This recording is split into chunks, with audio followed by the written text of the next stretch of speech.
राष्ट्रीय विधि सेवा प्राधिकरण की योजनाओं को देश भर के दुर्गम इलाकों तक पहुंचाने का लक्ष्य रखा गया है। इस कार्य में राज्य सरकार का सहयोग लिया जा रहा है ताकि सरकारी सेवाएं और लाभ समाज के अंतिम व्यक्ति तक पहुंच सके। ये जानकारी सुप्रीम कोर्ट के न्यायमूर्ति भूषण गवई ने धारनी में आयोजित विधि सेवा महाशिविर और सरकारी योजनाओं के महासम्मेलन में दी। इस कार्यक्रम का आयोजन राष्ट्रीय विधि सेवा प्राधिकरण और महाराष्ट्र राज्य विधि सेवा प्राधिकरण द्वारा किया गया। इस अवसर पर न्यायमूर्ति अभय ओक, मुख्य न्यायमूर्ति आलोक आराधे, न्यायमूर्ति अतुल चांदुरकर, न्यायमूर्ति रेवती मोहिते डेरे, वरिष्ठ प्रशासकीय न्यायमूर्ति नितिन सांबरे, पालक न्यायमूर्ति वृषाली जोशी, प्रमुख जिला व सत्र न्यायाधीश सुधाकर यारगड्डा, जिलाधिकारी सौरभ कटियार और अन्य गणमान्य व्यक्ति उपस्थित थे।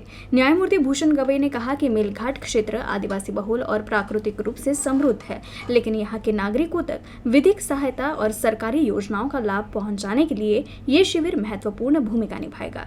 उन्होंने सामाजिक और आर्थिक समानता की आवश्यकता पर जोर देते हुए कहा कि न्यायालय संविधान में दिए गए मौलिक अधिकारों के आधार पर न्याय प्रदान कर रहा है।